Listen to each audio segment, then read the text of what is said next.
Are you the quantum mechanics? Yes, you are! Oh, that was very that's good. very It wasn't good. even rehearsed. Yeah, we don't even need to do that again. No, but we are the Quantum Mechanics, the We paranormal are. podcast for the believers, the doubters, and everybody in between. And we're here at the Cross Keys in Thame, one of our favourite locations. We've recorded here many times. We've had some spooky encounters here as well when recording. So We have. We might bring that in up this later. very room, which we might talk about. And downstairs. And downstairs, yes. In fact, we spent the... Don't laugh. We did a podcast here, and as the evening went on, we drank more and more. And I remember editing the audio. By the end of it, we were hardly making any sense at all. Not really, no. But we did have a beer mat dislodge itself from Yes. downstairs and fall right in our lap. Yeah, we had a flying beer mat, which was good, and we had some equipment failure when you were talking about the devil. So who knows what's going to happen tonight? Yeah, equipment failure is a big thing. We also did a ghost hunt at the bakery opposite, and we did a big interview. So Tizzy will likely be here later. You probably know her. Her family own and run that bakery.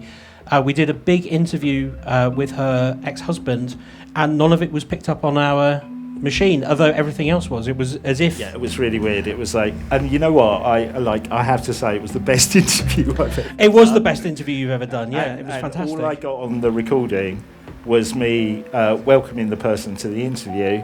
I did the interview, none of that kept, and the only thing that came at the end was me saying, thank you very much, that was amazing. Everything else just didn't. Yeah. Which was really weird. And over the course of 5 years of making this show, we've only had...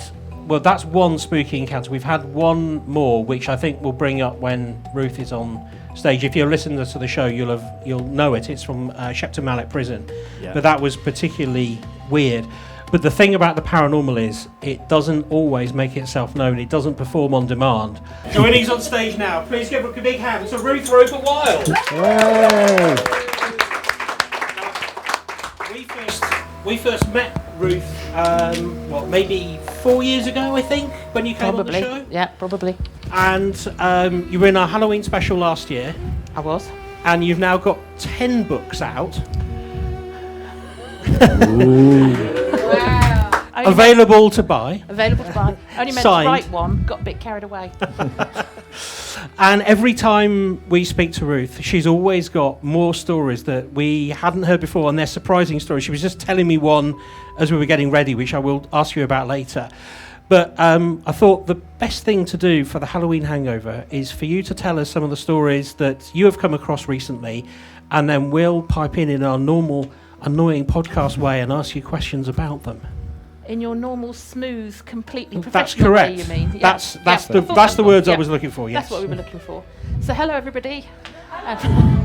As said, my name is Ruth Roper Wylde. You're better than the worst audience I ever had. I did one in an old people's home, and they wheeled them all in asleep.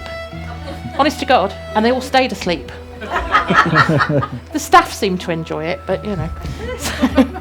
So, as introduced, I write about the paranormal. I got interested in it because I grew up in a house with a very active poltergeist. And when you live through the paranormal, you don't have any choice about it because it's happening. And nobody tells you what to expect about it or how to cope with it or what to do about it or anything. And I was only a kid and I wanted to read about what people were experiencing that might live in the same sort of places as me. And I kept reading all these books and articles because I'm old enough that there wasn't a computer then. And it was all about sort of ghostly monks and headless knights and clanking suits of armour in castles. There was nothing about people living in an ordinary house built in the 1950s with their mum and dad, and the damn knife keeps flinging itself off the side. So I started collecting ghost stories from people within my lifetime. And I just kept going. I grew up, I had a career it was an investigative type career, and I just kept collecting stories, creating databases, trying to find correlations of what happens where, whether there's any kind of correlation. And when I got the chance to take partial early retirement at age 51, I took it and started writing the books, thinking, all this database, I'll write a book, it'd be great. What happened was I wrote Ghosts of Marston Vale, which is on the far end there, first, just to sort of dip my toe in the water. They're just the ghosts around where, thank you, my glamorous assistant here. They're just the ghosts around where I live. And then I realised that when I realised how many words a book took, I realised I was going to have to split it a bit. So we ended up with the almanac, which is all the ones, just as it says really, an almanac is a calendar, so it's all the ghosts that haunt on certain nights. Then all the ghosts that haunt our roads, and the These Haunted Times Volume 1. I'd learnt by then to call it Volume 1, because after I published the Roadmap of British Ghosts, people kept writing to me with more road ghosts. Like, damn it, I thought I'd caught them all. So I've now learned to give things volumes. And since then, it's just, as you can see, gone a bit mad. And I did pop across the pond for a while and did These Haunted Times 5, which is America. But my ethos is to go out to the public and find people's own stories. And so most of the stories in there never been published anywhere else. Or very often what you'll find is I start with a kernel story that I found somewhere, then I go out to the public and find out whether anybody's still experiencing it. And so that's how I end up with the books, because you can imagine that as the book comes out, somebody writes me and says, oh, you've written about the ghost in wherever, Thame or wherever, but I've got a ghost that's in my building, my house, my garden, my pub, where I work in Thame, and so I'll tell you about that one. So on the database it goes, and it's like painting the Forth Bridge. The database just fills up as fast as I can empty it. Not complaining, love doing it. But it does mean that I end up with a lot of correlations of hauntings in the same area, which I think is what fascinates me endlessly. So what I've brought for you tonight, just to sort of talk through, and I will have to refer to my notes because I'm just not that good at remembering things without looking at the notes. So I've just brought some of the tales from the most recent book, which came out 2 weeks ago, a little under 2 weeks ago actually, and that was These Haunted Times Volume 6. And like all the others, this is covering stories that people have given me. So, buckle in, and we'll hit the road running. So These Haunted Times are mostly about basically hauntings within buildings. There are a couple that are cemeteries, kind of stretch the definition of building a little bit, but not road ghosts. So I'm going to start with Addlestone in Surrey. This lady wrote to me, Jenny. She lives on a road called Green Lane. It's not her real name, and obviously I'm not going to give the actual house number, because that really wouldn't be fair if people started knocking on her door and said, Ruth Roper Wylde says you've got a ghost in your house. Can I come and have it? No. So I don't give the actual addresses out, and I very often, it's a pseudonym. So unless I say otherwise, just assume it's a pseudonym. She did some research on her house when she realised she was getting activity in it that she couldn't explain, and discovered that around 60 years prior to her buying it, the occupant at that time was holding seances there. And she wonders if that's what's kind of opened the house to be more paranormally infested, if you like. And she's also wondered whether it means that they might have done Ouija boards in there and not known how to close them down properly, and that's left something open, that's left it open to the paranormal. So she moved into the house in 2022, and she loves living there. She says it's a really nice, welcoming sort of a home. It doesn't have a bad atmosphere or anything, but strange things happen. So the first thing that she really noticed was banging noises coming from elsewhere in the house. And I don't mean just like the sound of pipes settling or the radiators banging that we're all used to. I mean proper something knocking on something type noises. But whenever you'd go to investigate, you could never find what was making it. Then it sort of ramped up to you'd catch shadow figures out of the corner of your eye around the house. And then she was woken up at 3 o'clock in the morning in her bedroom, obviously, by somebody whistling a tune loudly right in her ear, which actually woke her up. So she thinks that most of what she's experiencing is a residual haunting. When we say residual haunting, does anybody know what I'm referring to with residual? So you've got residual hauntings, intelligence hauntings tend to be and poltergeists tend to be the categories that we use. Residual means it's probably something that lived there before and it's kind of replaying itself. So these are the ones where you might constantly hear the sound of somebody running up and down the stairs perhaps, or it seems to replay an action that has happened there before. An intelligent haunting is one that seems to react to the people present. So these are the ones where if you knock on a table, they'll knock back. Or if you ask it to turn the light on and off, it'll do it on command. Poltergeists just go completely out of hand, and we'll talk about one of them later on. So she thinks she's got mostly residual, i.e. it's just something replaying. It's not an actual presence, it's not an actual entity there.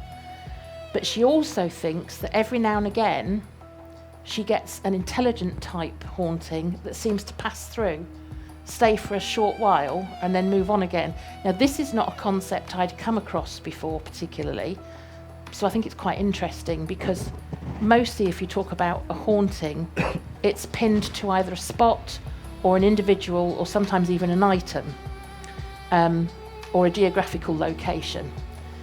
There doesn't seem to be many where it moves. So that, I mean, it might move within a geographical location. There can be quite wide locations that they have a range of. But what I mean, it doesn't decide to be in Oxford one week and Edinburgh the week after because it fancies a trip up to Edinburgh. That tends not to happen, or if it does, we're not aware of it.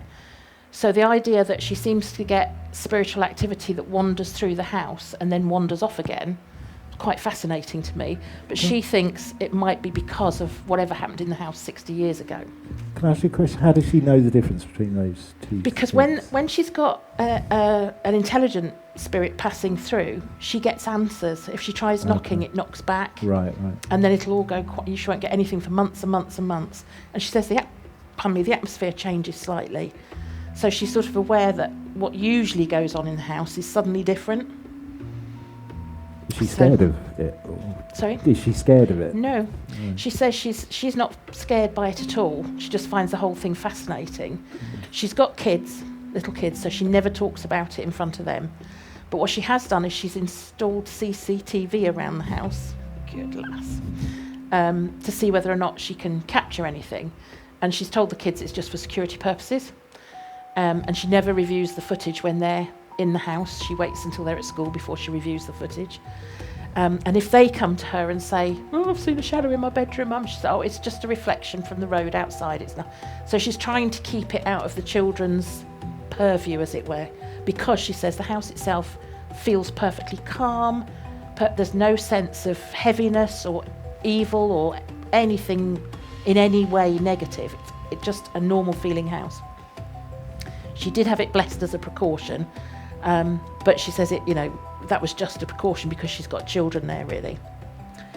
So since she installed the CCTV cameras, what she's now getting is the sound of footsteps running up and down the stairs, which the CCTV sound picks up. And she's also captured the stair gate opening by itself, the cupboard door for the cupboard under the stairs opening by itself on several occasions. And one of the other cupboard doors opens and closes every now and again, just by itself. And just a few weeks before she and I corresponded, she'd been sitting on her sofa one evening and felt somebody come up behind her and rub her back gently. And she was completely on her own in the house at the time, so there wasn't anybody there that could be doing it. Interestingly, because part of my methodology to try and get hold of people is I go out on social media local to the area. So, for example, if I was looking for a ghost in Thame, have I said that right? Thame, yeah. I'd be going out on, looking to see if there was a village Facebook page or a village Instagram page or anything like that I could tap into and ask people a question on. Somebody had seen my question and had seen Jenny starting to answer me. So she answered and said, this was Vanessa, answered and said, she thought actually the whole area around Green Lane, incorporating Oaklands Court and Emily Road, were all very active. And Jenny had written back to her and said, yeah, I did actually try walking down the middle of the road, running an EMF meter. Anybody know what EMF meters are? Nope, okay. So electromagnetic energy, so electromagnetic force, that's what the EMF stands for. Electricians use them because anything electrical gives off an EMF field. And the theory is that spirit either draws from that field. You see on paranormal shows that they drain the batteries on things. It's all part of that theory that they need a source of energy. So therefore, because they're using a source of energy, you can pick up a fluctuation in the EMF field if something passes through. So the idea is you use an EMF to see whether or not you get a spike of activity where there shouldn't be one. Word of warning, don't buy an EMF meter from a ghost hunting shop, because I am absolutely convinced they're all wired to randomly go off. Buy one from Toolstation or Argos or wherever that just an ordinary electrician uses. So you'll see an electrician, you know, when he's going to have to put wiring in or something, he'll run it over a wall to see where the electric runs. That's what they're really used for. So you want one of those, because it's not going to lie to you. It's only going to spike if it senses a change in the EMF field. The ones you buy from ghost hunting stores, I'm pretty sure, do it just to, you know, sell more of them. So she had tried walking down the middle of her street, running the EMF meter at 10 o'clock at night, and she said every time it hit 10 o'clock it spiked. So she's like, well, yeah, you could be right, there could be something in this wider area. I'm a little bit sceptical about that, because I sort of think 10 o'clock, is that the time when everybody puts their equipment on for the cheaper electricity rate? So is that the time of night when loads of people are switching things on, or when their heating switches over, or their electric blankets go on, or whatever? Is that what's causing a spike if you're walking down an urban street? I'd want to do some baselining exercises there before I accepted that, but who knows, it could be something. But Vanessa had this belief, because she too had read that in the area a lot of people had been doing Ouija boards some years ago and had left them open. So it had caused a problem in this area. Ruth, how often do you find Ouija boards cause the problem? Surprisingly, very rarely. Okay. For how often somewhere gets hit by the paranormal. But conversely, for how often somebody uses a Ouija board, it very often causes a problem. So what I mean by that is, if you've got 100 cases of the paranormal, in 95 of them, nobody will have been anywhere near a Ouija board, and the paranormal is just happening. In 5 of them, somebody might have been near a Ouija board, and in those cases, in my opinion, whatever comes out of a Ouija board is nearly always bad. I have some really horrific stories about Ouija boards, which I haven't brought tonight, but I have got some. So I personally won't touch one at all now. A lot of people get on well with them, a lot of people work with them. That's their choice. We must each make our own choices. My experiences with them have all been horrible, so I don't touch them anymore. But yeah, it's one of those things. I think it could be dangerous, used badly. Just like, you know, we're not electricians. If you go and stick your finger in a live socket because you're not an electrician, it's going to end badly, even though we use electric all day, every day, don't we? So I'm sure somebody who knows what they're doing with a Ouija board can probably use it safely, but to me it feels like sticking your finger in a live socket. Okay, I'm going to move you on to Amesbury in Wiltshire, not to be confused with Avesbury, which is the other one with all the stones in it. I'm forever mixing them up. But Amesbury is quite close to Avesbury, but I'm on Amesbury tonight. Avesbury is in the book as well, funny enough, but we're sticking with Amesbury tonight. And this is an example of, I chose this one because it's an example of me asking about one place and all the people getting in touch with me telling me about a different place. So I end up not just with a story in one of my books about the place I was originally looking into, but now a whole new set of places to look into. So I'd put out a social media request. It had gone into an earlier book, and then loads of people had started writing to me about other places, and they started with the George Hotel in Amesbury. And Eloise wrote to me and said that up until 2020, when the that which shall not be named hit, and obviously the hotel had to shut down for a while, she was a chambermaid working at the hotel.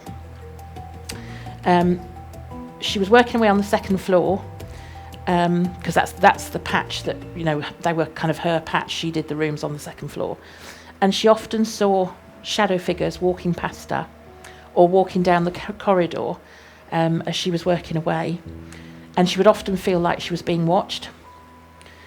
Then Wendy wrote to me about the same place, the George Hotel, and said that her mother, so Wendy's mother, used to work there about 40 years ago, so we've now got decades of paranormal activity, and always swore that there was the ghost of a man in a military uniform that she would glimpse in the hotel. that had started, those two sort of getting in touch with me on social media, had started a whole run of conversation about a particular nursing home in the town, which obviously I haven't named for obvious reasons. But it would have been a manor house at some point. It was one of these old-fashioned buildings. Penny wrote to me. She was telling me that she was working the night shift. That was the shift she normally worked. And in the middle of the night, she would often take up her break and would go into what was designated the drawing room, because when it was a manor house, it would have been the drawing room, and would take a quick nap in there just to get a bit of peace and quiet. This particular night, she'd sort of just settled down for a nap, just got comfortable, just dozing off, and she was woken up by the sound of one of those old-fashioned tea trolleys, you know, the sort of yay big ones with wheels on that the maids used to trundle in with. One of them came trundling into the room, and the sound of it woke her up. And of course she sort of, who the hell is wheeling one of those around at this time of night? It's 2:00 in the morning. Woke up, and even though the sound was loud enough to have she wasn't fully asleep, but had fully woken her, of course there was nothing there. So she did ask the other people that she worked with, and several of them had heard the same noise when there's nobody using a tea trolley. On one particular night, one of the call bells for one of the residents' rooms activated. Obviously all the residents have got a call bell to call for assistance when they need it. So she went down to answer the call bell, went in, and the lady whose room it was fast asleep. So what normally has happened then is the call bell has somehow wedged down beside them in the bed or whatever, and they've moved and accidentally set it off. But on this particular night, the call bell was set on the other side of the room, on top of the dresser, nowhere near her, but somebody had activated that. And curiously, that same resident had once said to Penny, "Oh dear, can you stop the children from playing with the blinds? I'm trying to sleep and they're really annoying me." Of course, there were no children, so she just sort of soothed her and, quiet. But that part of the building was one of the oldest parts of the building, so was parts of the building that had been there the longest, and had originally been part of an orphanage that was burned down and the children had died in the fire. So for her to be saying she got children playing in her room and apparently setting the bell off, quite interesting. She also told me that she remembered a night when one of her co-workers was being picked up at the end of her shift, 3 a.m, whatever, by her husband. And this building had got quite a long winding drive and then the curbside at the bottom. And as you drove up the drive, it's sort of, one of these nice old manor houses with sort of trees and what have you, lawns. And the front of the building has a balcony with like an ornate iron railing on it. And as he drove up and his headlights picked up the front of the building, there was the figure of a soldier in World War I uniform stood on the balcony. And the manor house, as it had been back then, had been used as a temporary hospital during the First World War. Of course, he didn't know that. In all, true sort of, traditional male chivalry, he refused to ever pick her up again, and he'd wait at the curb and she'd have to walk all the way down this drive in the dark on her own because he didn't want to meet the ghost. Fine for her to bump into it, but he didn't want to meet it. Ruth, you mentioned shadow figures a couple of times. What do you think they are, and could you describe what they are? Because I don't know, does everybody know what one is? I'm not sure. No, perhaps not. Shadow figures, it happens all over the world as far as I've been able to, not just me, but all paranormal researchers. So if you imagine seeing a ghost, what most of us think of as seeing a ghost is a sort of transparent, slightly translucent figure that you might be able to make out a bit of their clothing, maybe a bit of their, whether they're wearing a hat or what their hair is, whether they're male or female, this sort of thing. So you've got a figure of some sort. Myself, I'd argue with that because most of the figures I get, people reporting are as solid and real as you or I right in front of us until they're suddenly not. But a shadow figure is in the shape of a human, and you might sometimes be able to make out whether they've got long hair or a hat on that would show up as a silhouette. But other than that, they are just a black silhouette, and you don't get any other detail. And there's a lot of debate about whether they are an entity in their own right, as something that we haven't got an explanation for, or whether they're just a different way of manifesting a haunting. But some places just have shadow figures, and other places have actual manifestations of a figure, and other places don't get figures at all, they just get noises and so on. So a good example of shadow figures is Ampthill House. Not Ampthill House.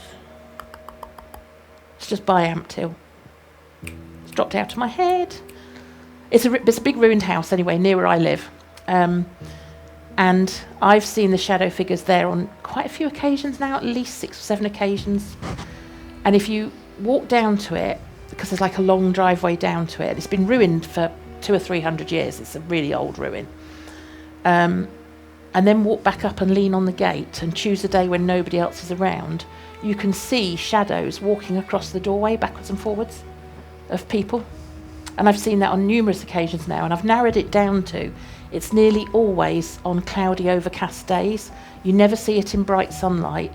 I've been there at dusk, and I've never seen them at dusk either. So you need that kind of November-y type of weather, if you know what I mean. Grey, not doing anything in particular.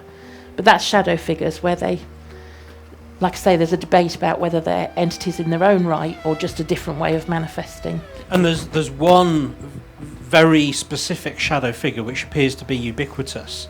The Hat Man. The Hat Man. The Hat Man, yeah. So we've done a couple of episodes about the Hat Man. I'll explain who it is, but have you come across that in the reports that you've had? I've got 1 or 2 scattered across the books, but nowhere near as many as you'd think. So if you haven't come across the Hat Man, it's a shadow figure, but it very specifically wears a fedora type hat, and it's usually associated with something quite evil. Yep. There's a bad sense that goes with it, and it's not him. And it's not a fedora, it's a pork pie, we're all right. It tends to, in the cases that I've seen, it tends to go along with night terrors, but the people who experience it are very clear that they are awake. But there is something about this figure, and it's been seen. The earliest case I found was in the 30s. I think it was 1932 in the States. But shadow figures tend to be like either nothing at all. They just seen there. They don't bring a particular sort of feeling with them. No. But this one does bring this yeah. evilness. Yeah. It's a fascinating phenomena. The best description I've got of somebody's up there, he is in one of my books, and I can't remember which one he's in. It's a recent one, so it might be the American one. It might even be this one. This is the trouble when you write as much as I do, you forget where you put it. But he described it. Does anybody remember the Sandeman Port? Yes. And they had the picture on their bottle. If you look it up as the advert for Sandeman Port, it might as well be the Hat Man. You know, it's a figure. You can tell he's wearing a slight short cloak, and he's got the hat on, but he's all in black. So yeah, and the account I've got said that was he'd never heard of the Hat Man, but he described it to me as, do you remember the Sandeman Port advert?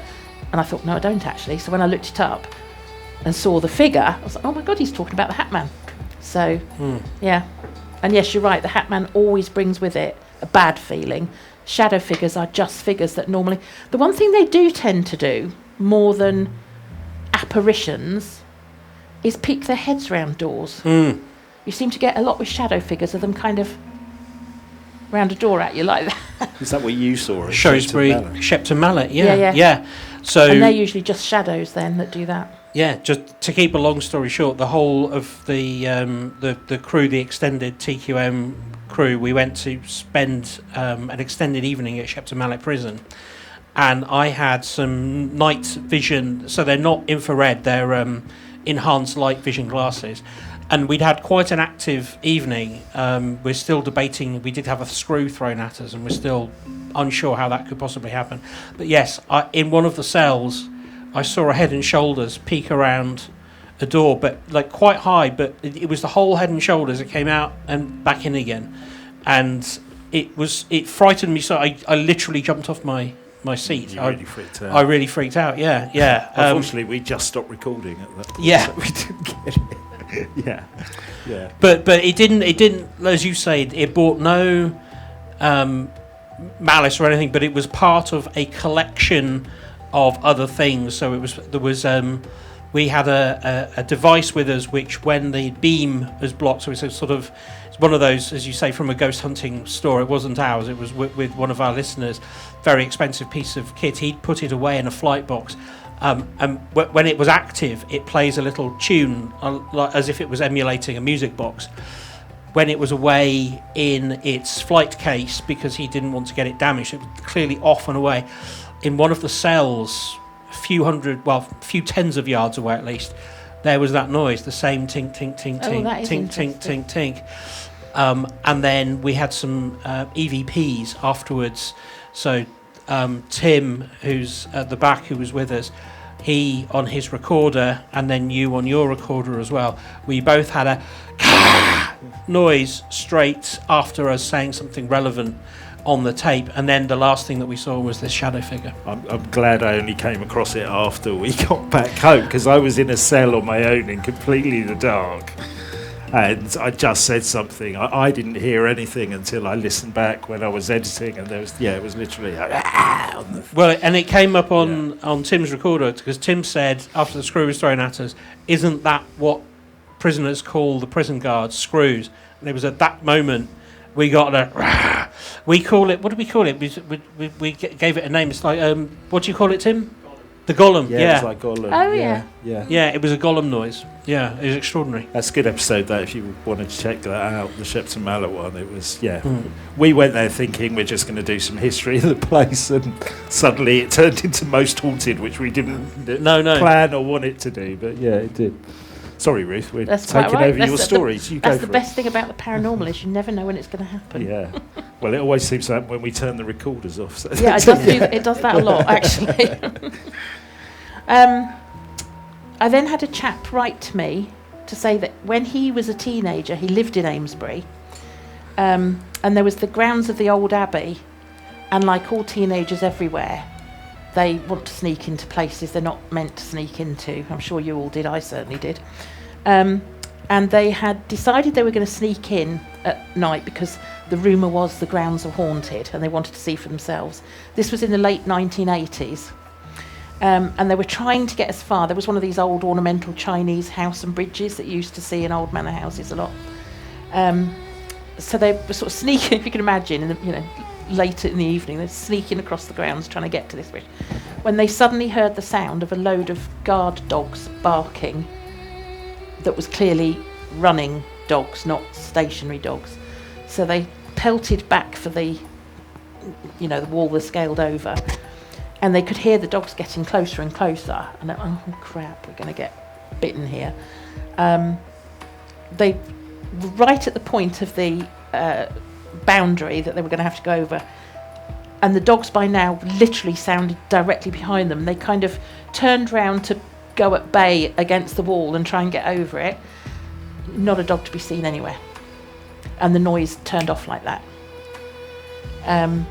Years later, he spoke to somebody that had actually owned the property at that time, and they said, we only had one dog, and that was a family pet.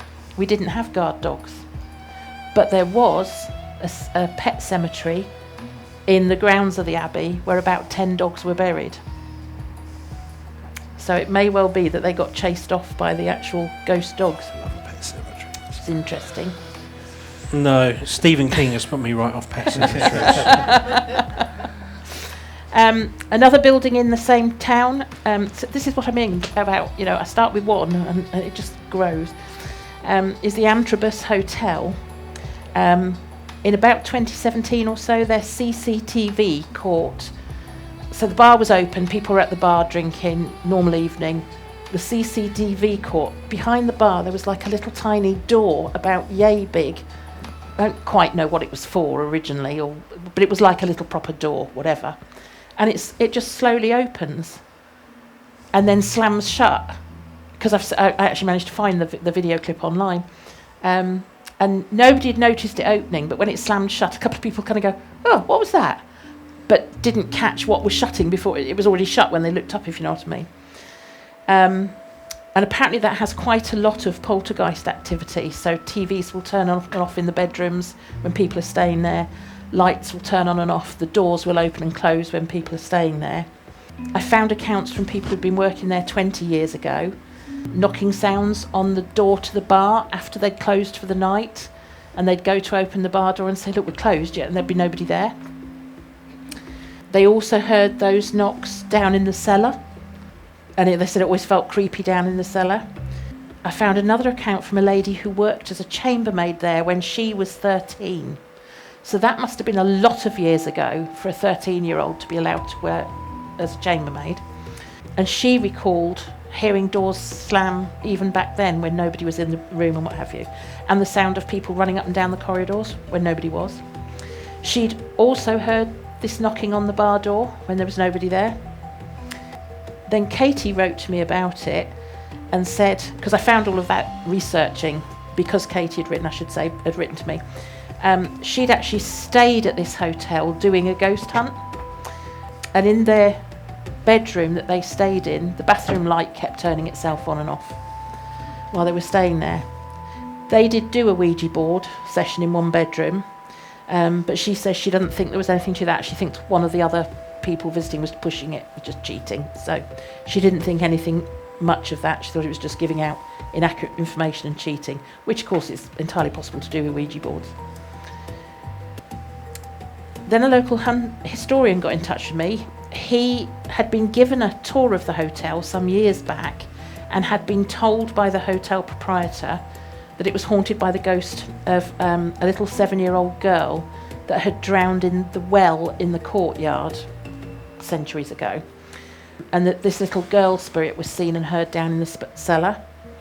He was then able to go back to the hotel in 2024 as part of a ghost investigation, and he and another, you'll find this bit interesting with what you've just said, he and another investigator were sitting in the cellar bit, and they just turned to each other and commented on how tense the atmosphere felt down there, and that it was time to leave. Started to sort of gather to go out of the room when something got thrown at them from the back of the cellar, and landed close to where they were standing. Of course, they were the only two people down there. And then finally, this one is particularly creepy. Somebody wrote to me, and I'm going to read this in his own words because he wrote it so well.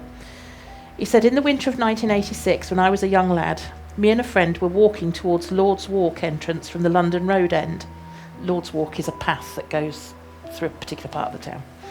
Out of the blue, my friend suggested we should walk home via Lord's Walk, which is a partly wooded area with high banks which lead down to the river's edge.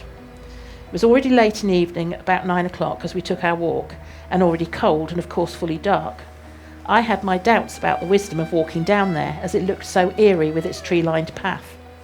My friend said we'd just talk about football to keep our minds off the eeriness, and would stay next to each other as we walked without running off and leaving each other, like my friend does when we're ghost hunting. So I agreed to go in through the gateway. We chatted about football as we walked. We could see clearly as it was a moonlit night, and our eyes had adjusted to the low light. We'd walked maybe 500 yards when I suddenly noticed a figure appear to be walking not far in front of me, all dressed in dark grey clothing. The person looked to be about 5 foot 5 inches in height and had long hair, so I assumed it was a woman. The weird part was that we were walking in a straight line along a straight path when she just appeared in front of us. He didn't see her appear, but suddenly she was there and he hadn't noticed her before. There was no bend or anything that we walked around and saw her. She was just suddenly ahead of us. I said to my friend, there's a woman there. He hadn't seen her either until I pointed her out, but straight away he felt there was something about her that wasn't right. As he said, it was winter, 9 o'clock, in a wooded area, woman walking alone, no dog with her. Didn't seem right. So he told me to run. But of course, in order to run home, we had to run past her because she was ahead of them. So as they ran past, I glanced at the woman, but couldn't really make her face out as it was in shadow where her long hair was partly covering it. After passing her, I glanced back, but she'd disappeared. We were on a straight path, no turns, no bends, and yet she was just gone. When I got home, I told my mum about what had just happened, but she just laughed at me saying it was nonsense, until a few weeks later, when she spoke to her cousin, whose garden backs onto that path, who said, well, didn't you know the path is haunted by the Grey Lady? He's obviously seen the Grey Lady. On another occasion, same chap, sometime in the mid-1980s, I was riding my push bike along Lord's Walk on a sunny Sunday morning. This is why I say paranormal happen whenever it wants to. At around 9:30 or so, I was enjoying my ride and hadn't passed anyone else. As I got close to the bottom of the walk, I saw one of those amazing old-fashioned gypsy caravans. It was the old horse-drawn wooden type. The 2 horses who would pull it were tethered next to it. It was parked up just off the pathway over by the trees. The sunlight was dappling it through the leafy branches, and there was a little campfire gently smouldering next to it. It was a charming and idyllic view. I admired the horses as I passed and carried on to the little single gate at the bottom of Lord's Walk. At that point, it suddenly dawned on me to wonder how on earth 2 horses and a caravan had got through a pedestrian gate. Because at the end was a single pedestrian gate, and next to it was a traffic gate, but that was kept padlocked. If they'd tried to come in the other end of Lord's Walk, they would have had to negotiate a steep bank to get up and over into Lord's Walk with 2 horses and a caravan. And he said, I was so intrigued by the thought of how did they get them in there, that 20 minutes later, he took his bike back and rode back along that way to take a look.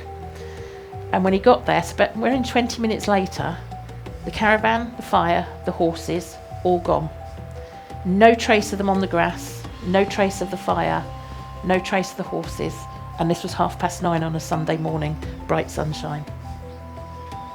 That's good. That's good, because it's like, I quite like those ghost stories where it's not your stereotypical, it's 2 in the morning. And there's just something even creepier about it being during the day. Funny enough, I haven't ever counted it, to be honest, but it feels like the majority of my cases are in broad daylight, rather than, in the dead of night when you'd expect them. Yeah.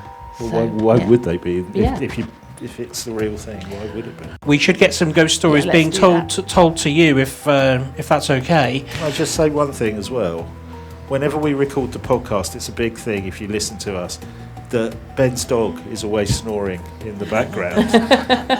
And I just heard Ben's dog snoring at the back. So even when we do a live bloody show, your dog's snoring at the back there. Did you hear it? I did hear it, yes, yeah. We do a subscriber-only show called Ben and Peter's Extra Scoop, and it's a bit more relaxed than the main one, and he often comes in while we're recording. And the amount of times you've had to try and get him off the record. I can't believe how your dog, honestly, it's wide awake. It jumps up onto the couch where we record, literally puts its head down like this and immediately goes like within a split second. It's just incredible. It's no criticism. Yeah. I take my dog ghost hunting, and he's taken to, every time I take him in a churchyard, he's a Belgian Malinois, big dog, take him in a churchyard, and he looks at me and immediately rolls over on his back and starts laughing. So you're just not Brilliant. taking this seriously, are you? So what would be great is if we get some stories for Ruth, and maybe you could tell us whether you've heard anything similar. Our first story is from Nick, though, because you told me a brilliant story the other day. Nick, would you like to come down and tell us your story? Yeah. You mic'd up. Yeah, so I'm a twin, and I come from a theatrical background, hence why I do magic. So my parents separated when we were extremely young, and we would obviously stay with my father at the weekends, and my dad being extremely passionate about the theatre, he would be there, 10:30, 11 o'clock, maybe midnight after evening performances, pantos, etc.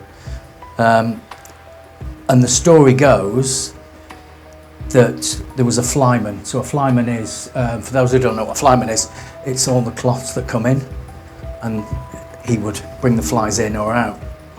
So the story goes that there was a guy called Ernie.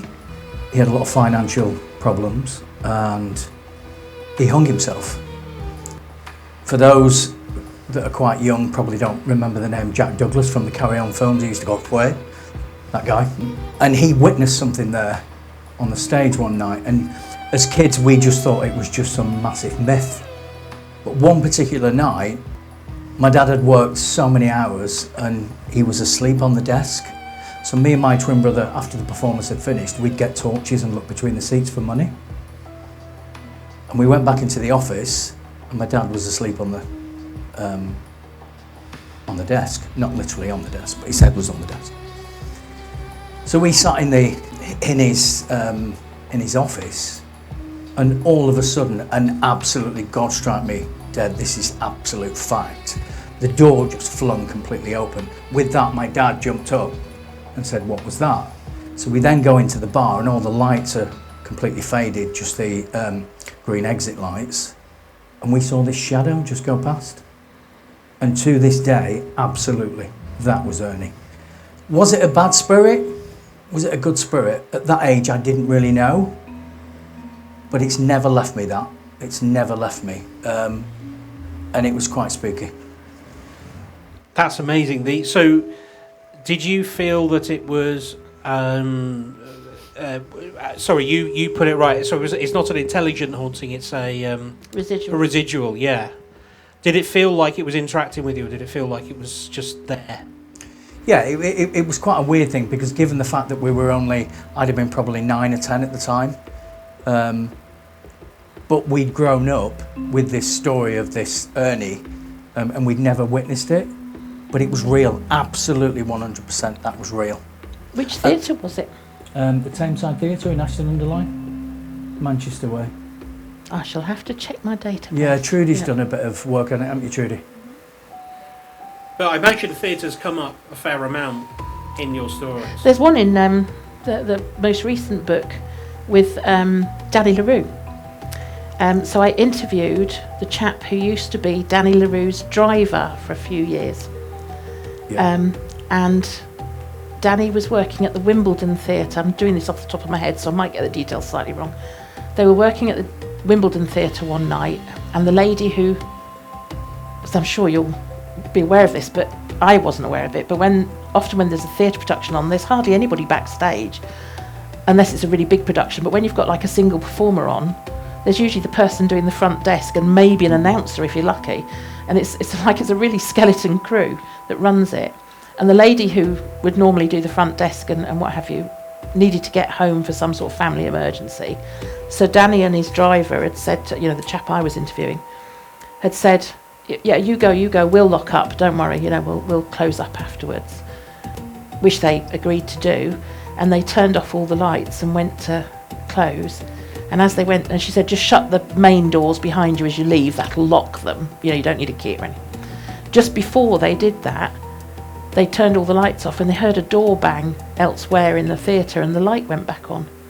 And he had to go back in and turn it off again and leave again. But that was known to be a haunted theatre. So just to jump on the back of that, so back in the early days, to get into equity...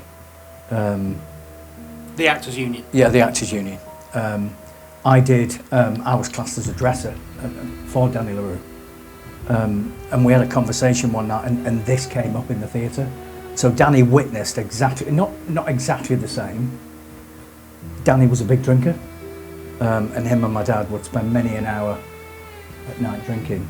But it was definitely mentioned that Danny witnessed it. Absolutely.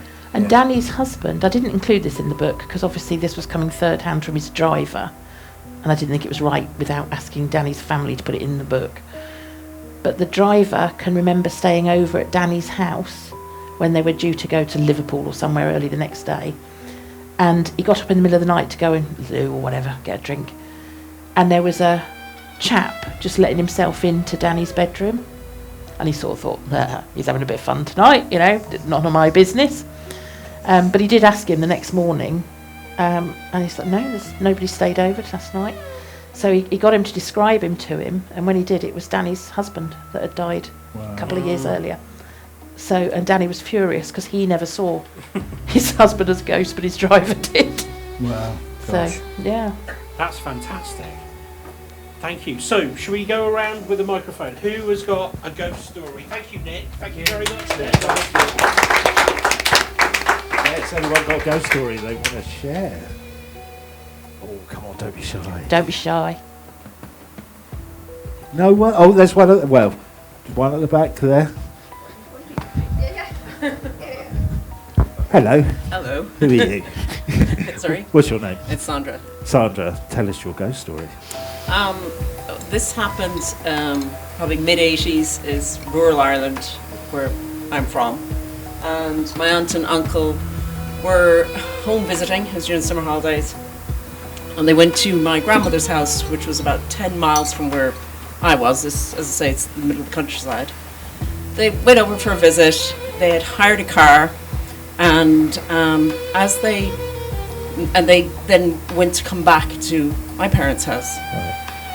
And it was probably about 10 o'clock-ish when they had left.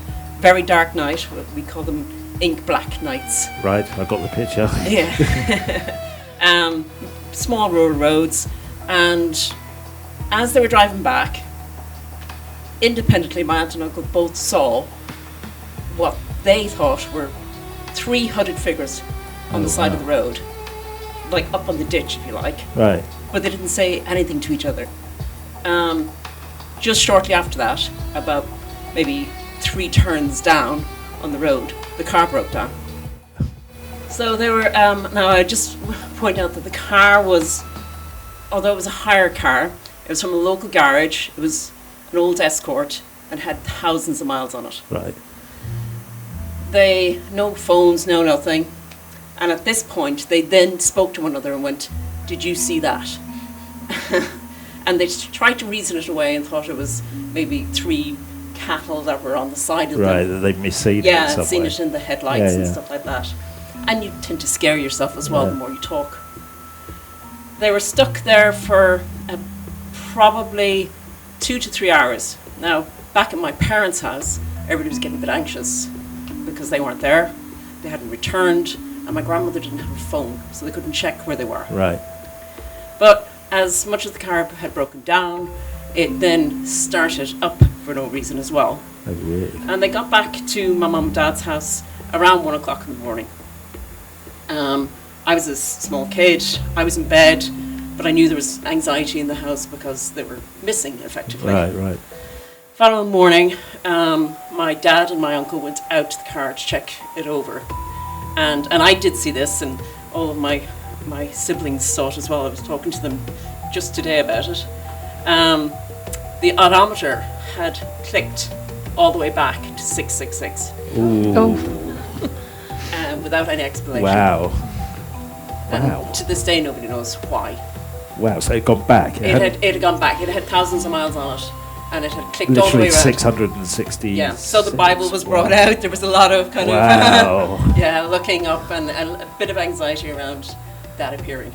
God. So yeah, did they think the car breaking down was like due to this thing, or just a coincidence, or? Nobody could put any kind of reasoning to it. There was no reason that the car broke down. It was mechanically fine. Yeah.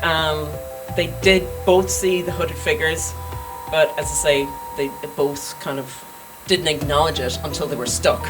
Yeah. And they went, "Did you see that?" Well, yeah. Wow. Not sure what it was. The hooded figures could have given them a bit of a push start. That would have helped, wouldn't it? Yeah. Wow. What an amazing story. Thank you for sharing that. Thank you. What do you make of that? well, I'm glad they were outside the car, the thing that they saw, because I've got several stories of things manifesting inside people's cars. Which is, I did used to ride a motorbike until I did my back in. So I've got a motorbike, haven't quite made my mind up whether to keep it or not yet.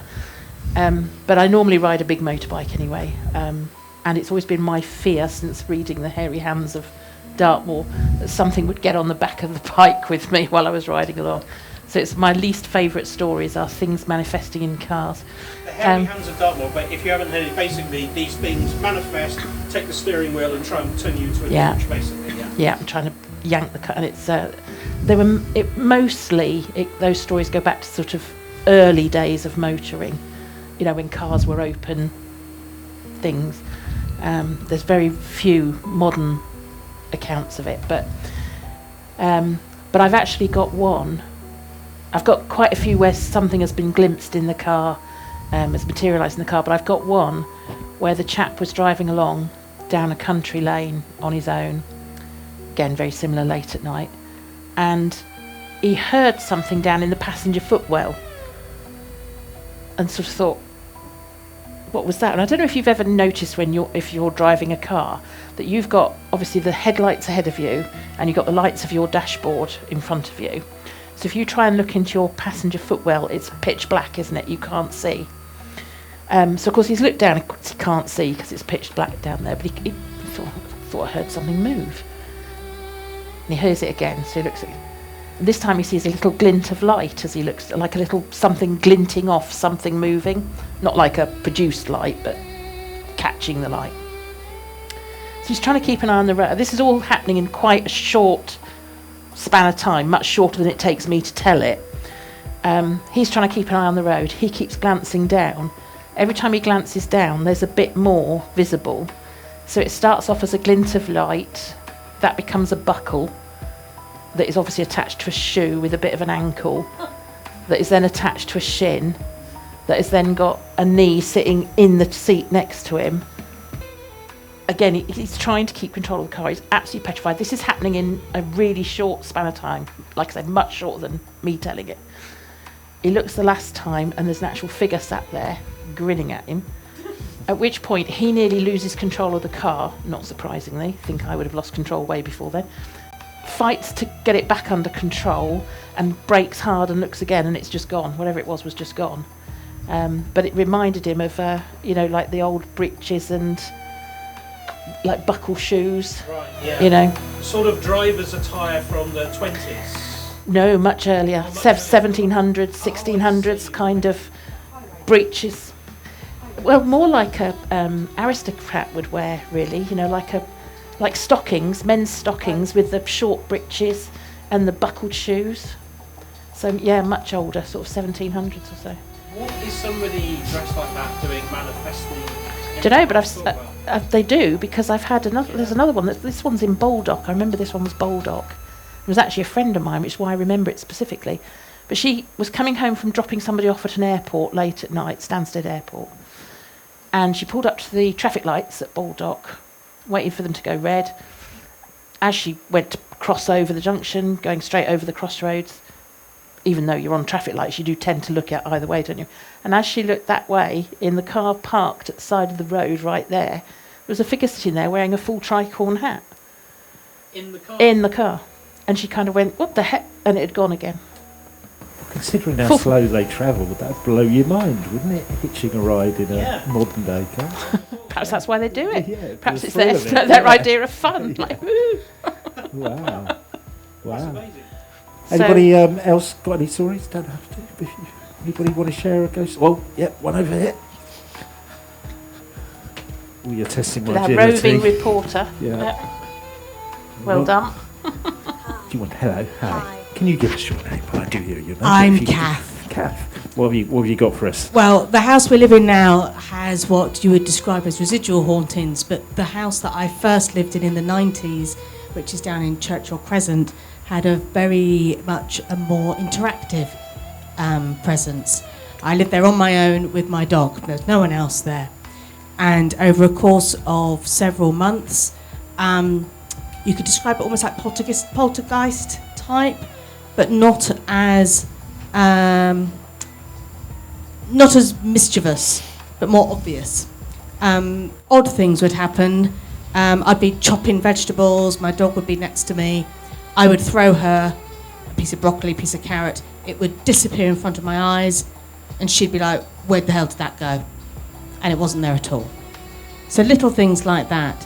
But this got more progressive. I decorated my living room, and I had some of those, remember the Habitat shelving units that had the big bolts? I took them all apart, counted all the bolts, moved them upstairs, put everything down. When it came to put the shelves back up, one bolt was missing. Wasn't in the bedroom where I'd stored it. I was like, well, that's just a pain in the arse. And bear in mind, they'd been up in that room for about a month and not been touched. And I was cursing the fact this bolt was missing. When I next walked up the stairs, it was vertically placed in the middle of the staircase. And there was lots of things like that. One of the more obvious and more peculiar things, I had one of those old tea trolleys in my bathroom, a wooden one, which I kept my makeup on. And I was tidying up my lipsticks and standing them on end, plastic cases, nice lipsticks. I'd put one down and it would move. So I would play with this thing, and I'd put a lipstick down, and it would go zoom, pop it down, zoom, and this would continue. And I didn't mind. I talked to this, whoever this person was. Yeah. But I did draw the line when I was in bed one night. My dog slept in the room with me, big golden retriever, and I heard someone coming up the stairs. No doors had moved, but I heard the footsteps, and my dog was growling. So at that point, I sat up and said, "Would you mind? You are now scaring me. You are scaring my dog. We're more than happy to share our space with you, but you are now scaring us." And I was in the process of selling the house and moving on, so there was a lot of emotional stuff happening. And there's a few other things that happened that I won't go into now, but it was very much a very physical.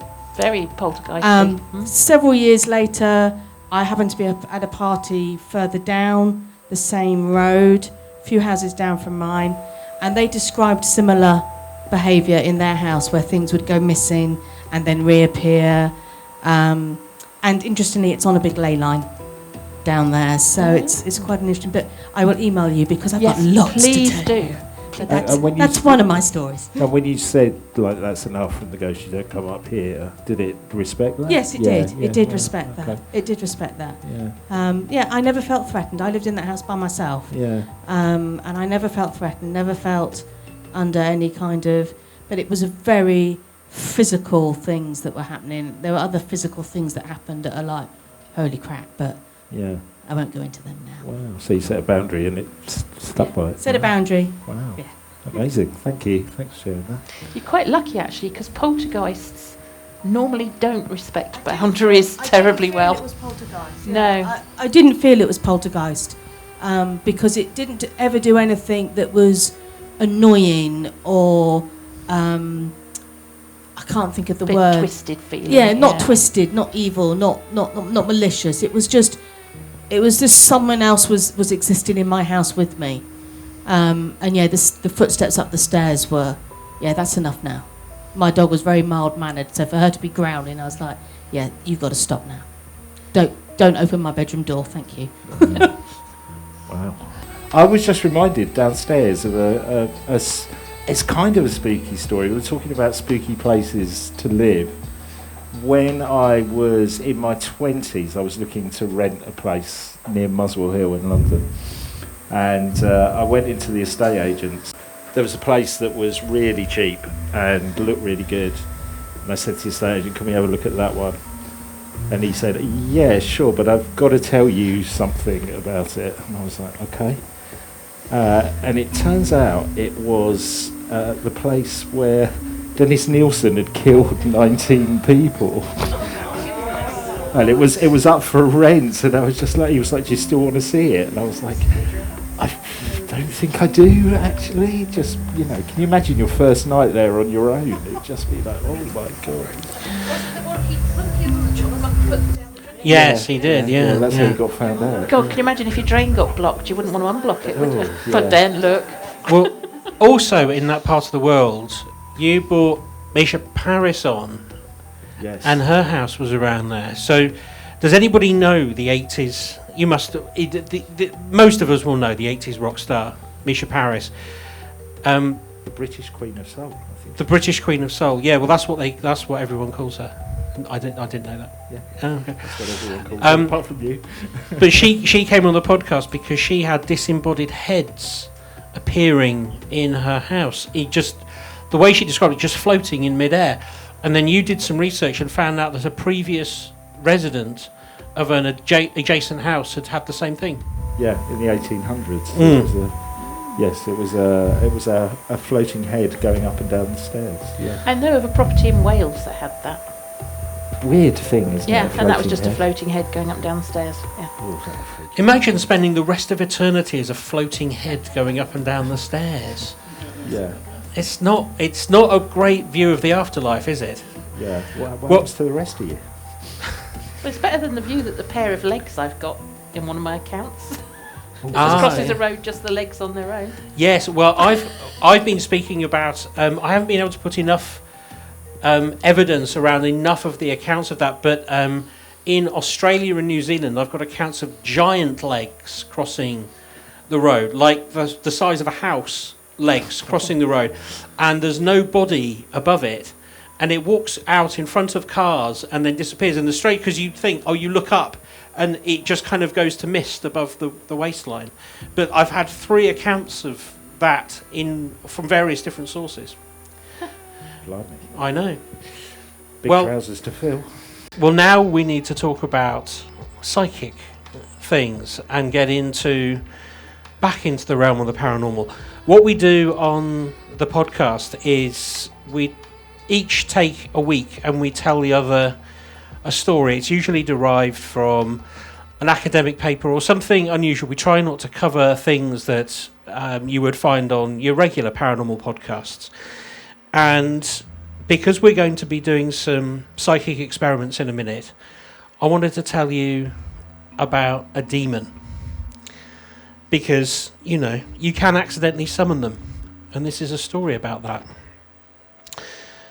So it's the 1st of November, it's the Halloween hangover. Halloween was it finished at midnight last night. But if history and legend are to be believed, and a bit like Ruth, I do have to read off paper because on a podcast no one can see, so I haven't learned how to memorise these things, so I still have to do it off a paper. But if legend is to be believed, this is the time when the veil is at its thinnest. That's what they say. And I can throw away this paper.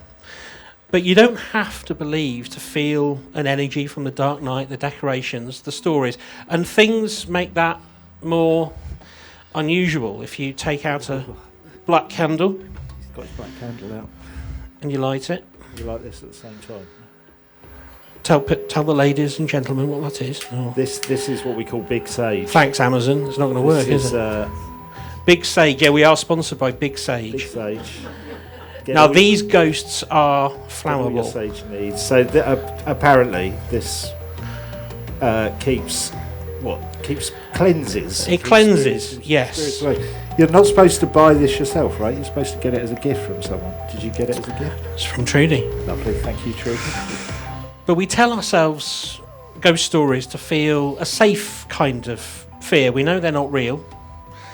And the Ouija board, it's the same. It's a game. It's manufactured by Hasbro. It's just cardboard and plastic. Feedback once for yes. Twice for no. So I've got unusually shaped ears. But what if a real world predator found its way into that game and used it as a hunting ground? Brilliant. I'll just put that there. It's gone out. It's gone out. Get it going. Yeah, okay. I can't light and read. There we go. That'll do. If it goes out, there you go. Yeah, I could do it, couldn't I? I guess. You see, for decades, Ouija board users all over the world, complete strangers, began reporting the same terrifying intruder into their sessions. It starts with the planchette moving in a frantic figure-of-8 style movement, which does classically signal a malicious entity. And then it spells its name over and over. Z-O, Z-O, Z-O. Sue. No. You did that joke in rehearsal. Didn't work then. It's not just a modern internet folktale. The name first appears in the 19th century Encyclopedia of Demons, the Dictionnaire Infernal from 1818. In it, an author named Jacques Collin de Plancy described the demonic possession of a young girl in France, tormented by 3 spirits. Sorry, what's the name of that? The dictionary what? Dictionnaire Infernal. Great name for a dictionary. Okay.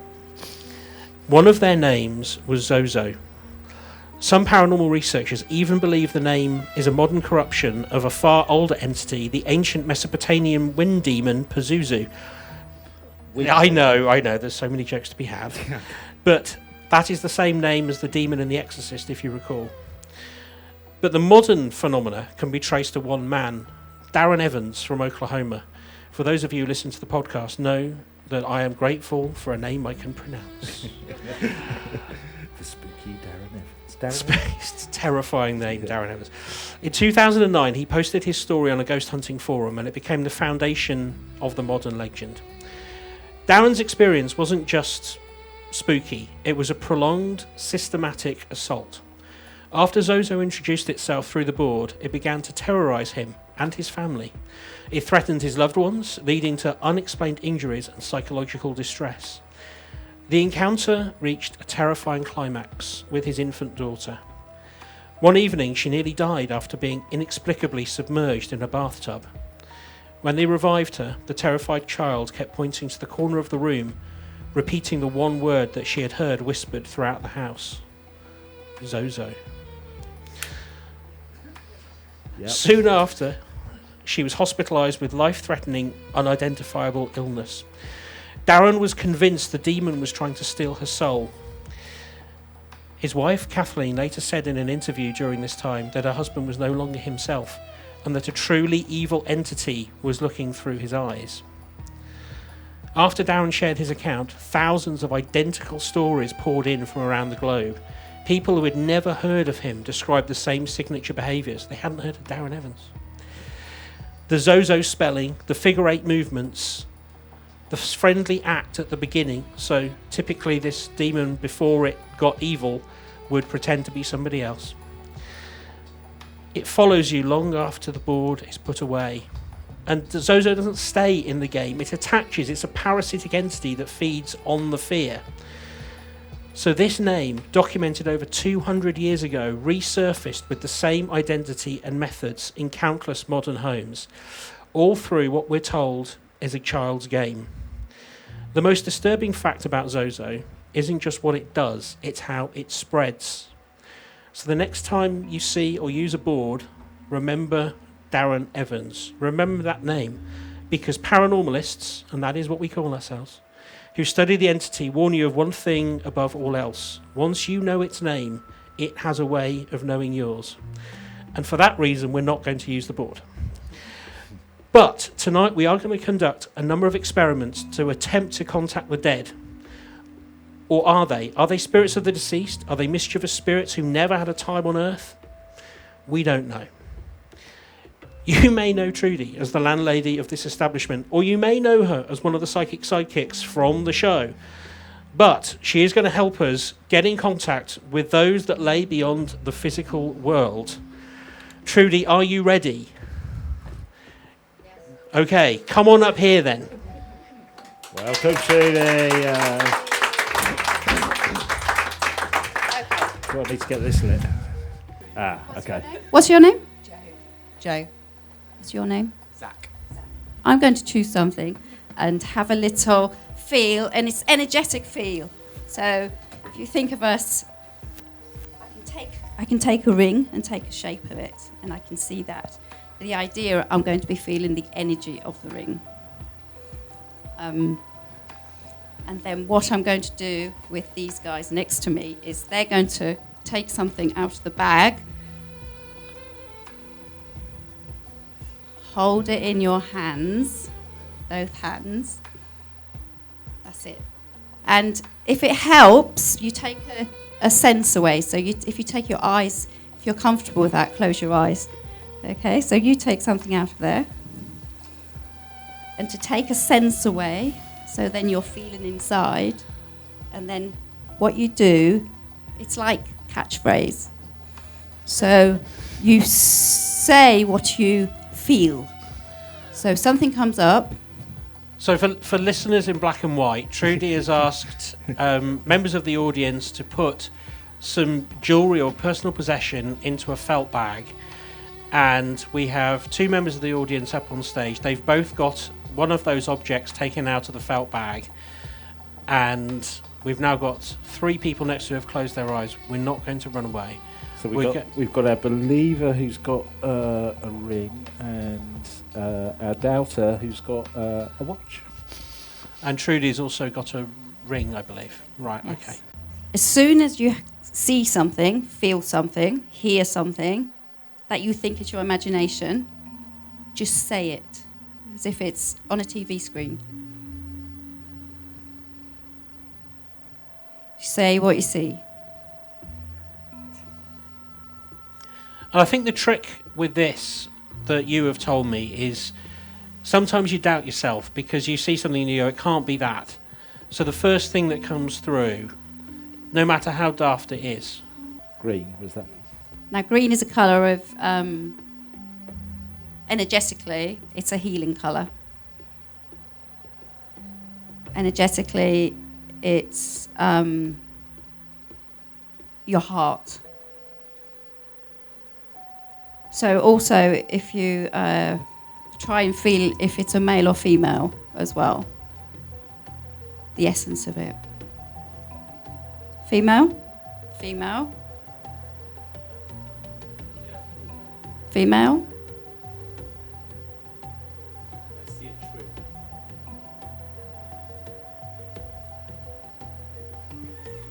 Keep going, that's it. And do you see this? Is the tree summertime, wintertime, autumn time?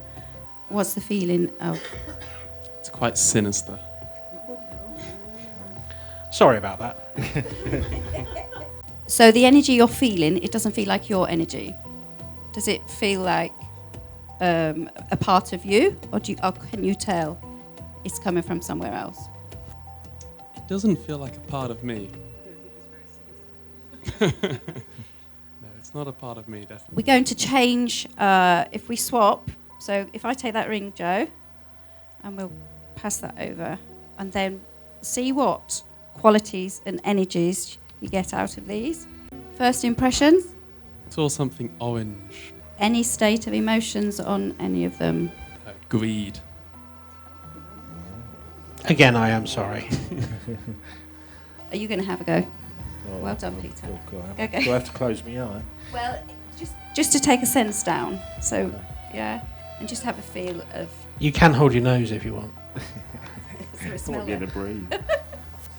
I'm just going to have a little hold of this a second. So Trudi, this has reminded me a bit of, me and Ben did a thing called remote viewing, which was an American secret military program, psychic program, where you draw, and it was like psychic spying. So the men that stare at goats, if I don't know if anyone's seen that movie, but it was based on that. And we did some of that, and we did the training manual. We didn't, I guess in some ways, and then we got a professional to try and train us to do it. I mean, admittedly, we were novices, but it was quite an amazing experience. But there's the whole thing about you're supposed to take away the noise and what they call focus on the signal. So that's what I'm trying to do while I'm doing this. And I don't know, we kind of like the remote viewing thing because it felt more, I don't know, what's the word? It was more organised in a way, wasn't it? It's a process. But the American military spent something like $25 million investigating this thing with some incredible results. It was just, we interviewed the guy who ran the programme a while. But anyway, sorry, that's a bit of a side, but that's what I'm trying to... Well, the signal and the noise, in this instance, the noise might be, well, this looks like a man's ring, or it looks like a wedding ring, or this looks like a modern watch that would belong to a young person, something like that. And the signal is the thing that you feel like probably isn't real, because it just appears. All I'm getting is I want to wear it. It's a pretty ring. So I'm going with the signal rather than, because it doesn't make any it does make sense, but I want to wear it. Whoever's ring that is, they enjoy wearing it. Yeah. It has meaning. I want to wear it on my thumb, but I can't imagine they wear it on their thumb. But. So, Zach, have you had anything with that one? I don't know why. I sort of keep thinking of a Jaffa cake. I don't know what that's about. That's okay. Anything else? Technically a biscuit, isn't it? Or is it the other way around? No, it's technically a cake. Quite good, I guess. Quite good. Is that true? I thought it was. Yeah. Yeah, maybe so. Yeah. I think this is noise rather than signal, though. Do you not think? Yes, that's right. Yes. A lot of orange. Yeah, it's a good point. A lot of orange. Do you like Jaffa? Who doesn't like Jaffa cakes? I'm not keen. Oh, apart from Trudi. I'm just getting. Yeah, I want to wear it. Get warmth, a lot of warmth. A lot of warmth? It's a ring. I kind of expect I'd get that, but it felt round when I first felt it. It felt proper round when I first felt it, and it's. I've looked at it. It's not at all. Okay. Yeah, it's. So you're getting warmth. Getting warmth. I want to wear it, and I want to wear it on my thumb.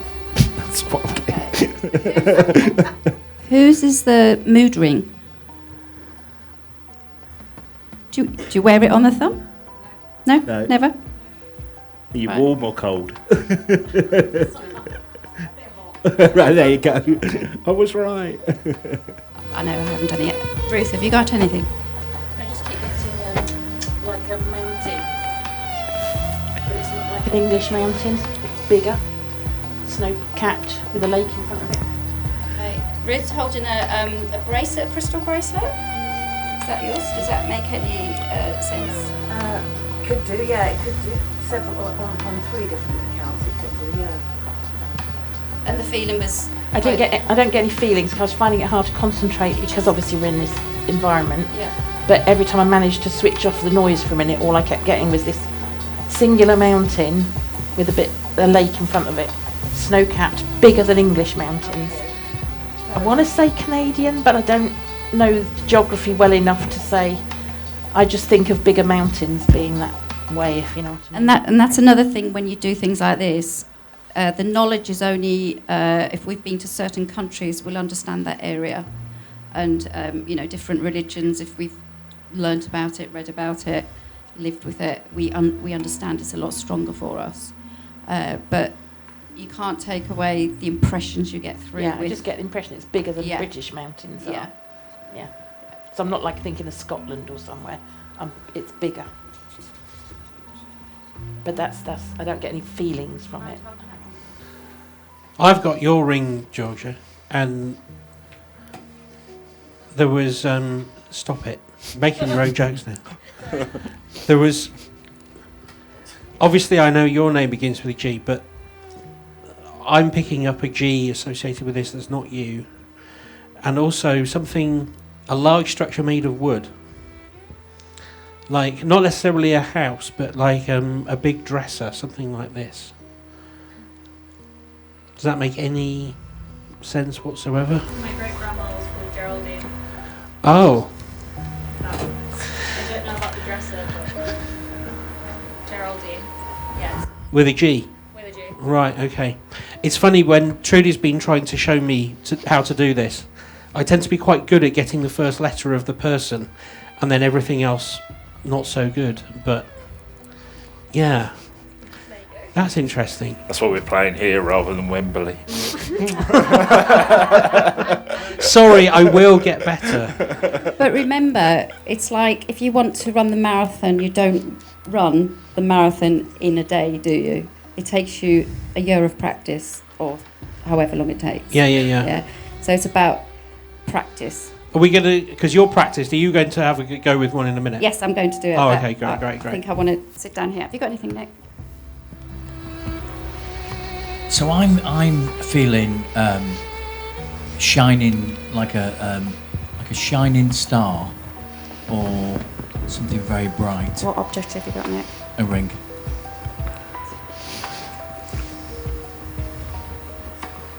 I think it's your ring, Ruth. Yeah. Shining star? Yeah, there's a significant beach with some stars that is connected to that ring. Wow. Okay. Yeah, well done. Fantastic. And I'm really drawn to this one. Whose ring is this one? The mood ring. Oh, did you have two rings in here then? That one? Is that one? Oh, that's the one I'm really drawn to. So I'm going to sit. Yeah, no, that's fine. Because who wants to do the work, and you've still got that one. Do you mind taking that jewellery back to people, please? Right, I'm going to work with this one with Annette, yeah? Because I really feel drawn to it. And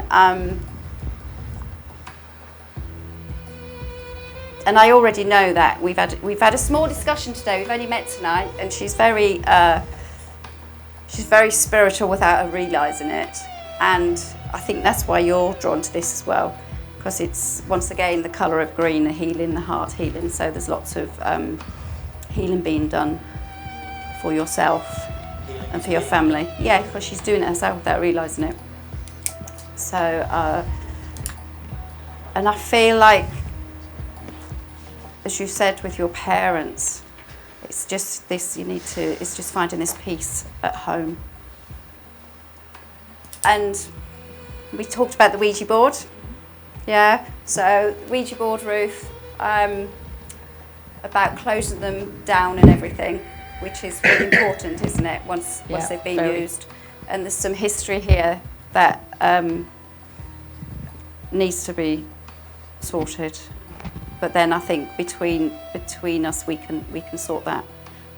But so why don't you take a few minutes to look at that ring? Yeah. We'll carry on. We've got a few minutes, and then we'll come back to you at the end. Yeah. And you can tell us what you found. Yeah, and I'm gonna talk to her there anyway. So yeah.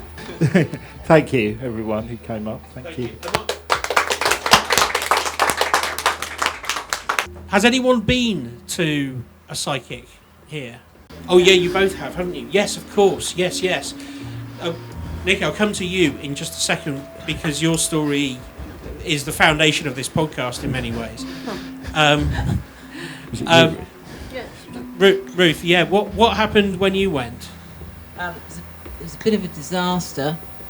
I mean, I'm sorry. I mean, I'm sure some are better than others, but I felt it was a bit of a scam. And what happened? I mean, I dealt with a lot of people with foreign names. And she was calling out these names which were very common English names. Do you know her? Yeah. And most of the names at that particular time in my life, most of the names I knew were not common English names. So I thought, you're just guessing. And then she said to me, she got quite upset, and she said, "Oh, you've just come here to test me, haven't you?" I said, "No, not at all. I came here with completely neutral intentions." And then she said, "Oh, I think you're a witch, and you've got psychic powers, and I think I could train you to do." And you had brought your cauldron with you. So actually, in the end, to be honest, I felt a little bit sorry for her. Right. Okay. You felt that you were being cold read. Well, she wasn't even any good at that. Right. Okay. I think what she was doing. I think some people are well-meaning, and I think they, it's hard to find a therapist on the NHS these days, right? Yeah. And I think some of them are basically providing comfort and therapy for people within their community. But then I was somebody from outside her immediate community, and of course she had no clue who, but if she was a real psychic, she would be able to find those names, right? Yeah. But it's clear she's just guessing. So. Okay, that's it. Yeah, that's interesting. Because I've had both sides of the experience. I've had one which was the same, and then one where it was so, I think, extraordinary that I had to. It took me a week to sort of process it, but maybe a good one to go to. So if anyone has listened to the podcast from the beginning, you will know Nikki from the first 2 episodes that we ever did. And at that time, Peter and I were terrible, but we were lucky enough to have a great story. It took a long time to tell the whole tale. But this came about because the reason that we got to know your story was because I was walking up here to meet Peter to do a rehearsal, and I met you walking your dog, and you said, "Oh, what's your podcast about?" And I sort of, you don't often want to tell people that you do a paranormal podcast because they might think you were insane. And I told you, and you said, "I've got a story for you," and it was an extraordinary story which ended up with us contacting historians and all sorts. But in a nutshell, do you feel comfortable just telling us, because this goes into the psychic side, because without the medium, you wouldn't have solved the issue. Do you feel comfortable sort of summarising in like 3 or 4 minutes? If I can. Basically, my son was having nightmares, and I tried to help him for years, and I'd exhausted all the options with the doctors and other theories, and I was literally at my wit's end because I wasn't getting much sleep. So strangely, I was going to take care of my horse, and I'd keep passing this van, going backwards or forwards in front of me, saying Amy, psychic medium. And then it turned out that actually she kept her horses next to the barns where I kept mine, but I'd never really met her or anything. And I got her number from the van, and I thought, I've got to give this a go, because something's, got to happen, and if it's a load of old bollocks, at least I've tried everything. Anyway, she came to the house, and it was going to be a paid session. We talked about money beforehand. And she came to the house, and she came through my kitchen door, and she was very lovely, younger than me, very smiley. And then she came to the kitchen, and she just sort of looked a bit scared, and she said, I'm not going to go past that door, which was, she came in the kitchen door, and then my kitchen led into the hallway. And I thought that was a bit strange, she'd come into my house and I didn't really know her, and she didn't want to go through my kitchen door. Why didn't she want to go through there? She said a number of things that she was feeling, about what she was feeling, where she was, and what she was feeling out through that door. And she told me that she couldn't help me, but that she knew a couple of ladies who were essentially exorcists or spiritual releasers or something, and they came to my house after I managed to call them, and they did a lot of things, and they asked me if there was a person called Reg that I had known about or anything like that. Absolutely not. And the woman who was in the dining room, and Maria was upstairs doing all sorts of things with smoke and chanting. The woman that was in the dining room came out of the dining room like, whoa! And she said, look at the hairs on the back of my neck. And they were all standing out, like straight as they were. And then she was all like manic about how she'd managed to help Reg pass over to the other side to meet his wife, and that my son's nightmares were about a man with a stick. He just kept saying, this man with a stick, and I'm frightened. And he would come in and out of consciousness in the night talking to me about it. I just thought he was really tired. And Peter and Ben did their research and managed to find a number of things in history. I lived next door to a railway line, and apparently my house was the barns where they used to keep the ox and the horses that were taking all the iron and the big heavy things to build the railway line. And this guy was some kind of a manager of the workers and the farmers and the animals. And you know that story better than I do, because I don't really remember. I've only heard it the one. But well, yeah, because we ended up, I spent 2 days in the Hall of Records in Aylesbury, that was quite interesting. Got anything on ghosts? But the funny thing is, after these ladies left me, Theo never had that dream ever again. Wow. And he didn't even know that these people were, he was tiny. He didn't know that these people were coming here to do that. And interestingly, just quickly on the sort of medium front, I was having a brunch at the Thatch a couple of years, maybe 4 or 5 years later, and the door burst open as I was going to the loo, and Amy walked in, the psychic medium, lovely girl. And she went into my arms and she said, oh my God, it's so nice to see a friendly face. It's you, you're so lovely. I'm having a really hard time. She was helping somebody find their lost dog, but sadly it had just been run over. And at that moment she'd felt it had been run over. She didn't know anyone in this place. She just felt compelled to walk in and give me a hug, which was really weird. She didn't know me, and we didn't know each other after that. It was a very strange encounter. She was, again, like, oh, I'm really upset and distressed. And I do know that she goes in and out of doing this because it's quite a lot. She gets quite overwhelmed, and it's quite heavy work, I think, and she has to have a break. I haven't been in contact with her since. But yeah, it's interesting. It's very interesting. Wow. And so it's worth pointing out that you had the phone recordings of your son Of Theo, yeah. saying those things. The man with the stick. Yeah. Yeah. So he what was found out through the research was that he felt like one of the people who was working for him was molesting his wife, or at least upsetting her. It was two men, I think. And yeah, so this guy worked on the railway, and they got into a row about his wife. And yeah, he murdered both of them.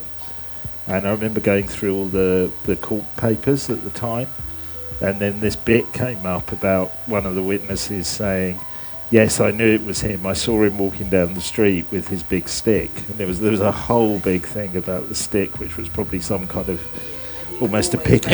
It was an edging hammer. Yeah. Yeah. Wasn't there something about you going into a shop? Yeah, that was. Shop.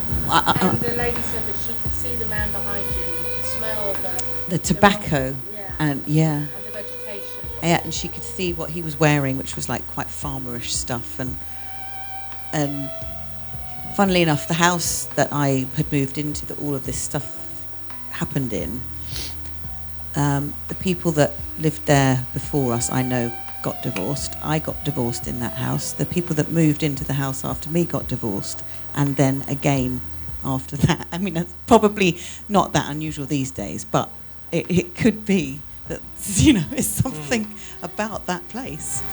At least it wasn't Dennis Nielsen's flat.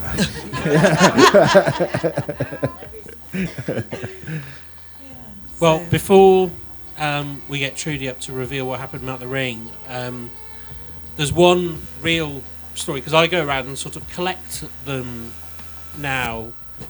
Now we do the podcast. Thank you, Nikki. Thank you so much. And it was, funnily enough, a story that my dad... it happened to my dad, but my mum told me, and then I verified it with him. They've been divorced for many years. And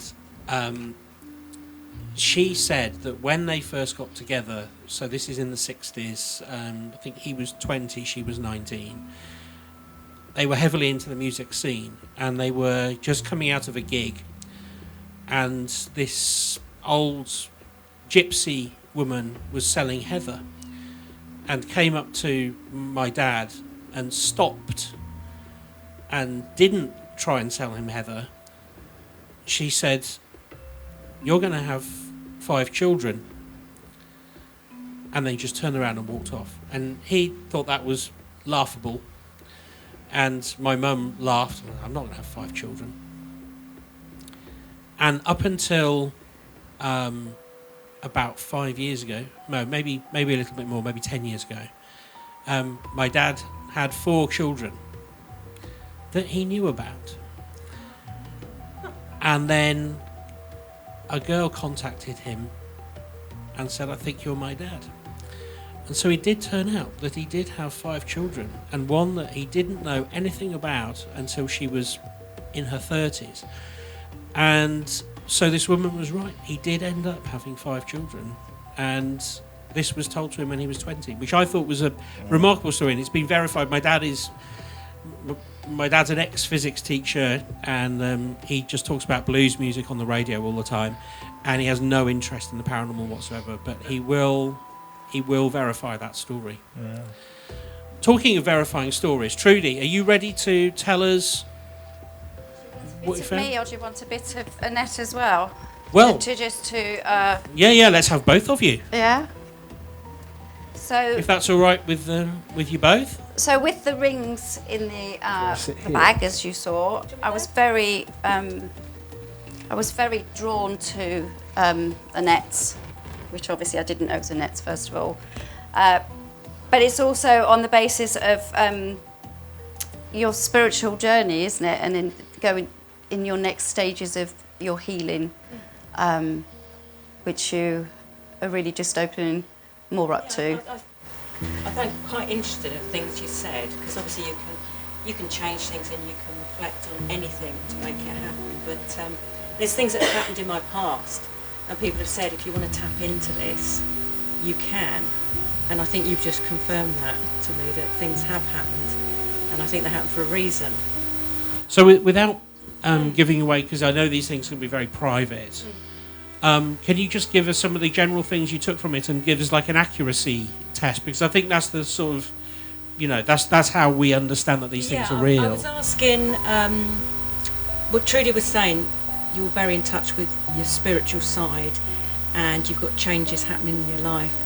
I'm putting that down at the moment. There are a lot of changes, but 2 years ago my parents moved from Watford way. Everyone knows Watford. And Dad's 96, Mum's 84. Obviously to be nearer to me. And it's been horrendous. It's been horrendous. They've got a lovely bungalow, but there's been loads of things wrong with the bungalow. Absolutely loads of things. Mum has not settled at all. And I was Trudi was picking up on that. And my mum's had somebody look into the bungalow, and there's a spirit there. She's very receptive to these things. She's lived in houses before, but this is driving her bonkers to the point where she's got Tourette's.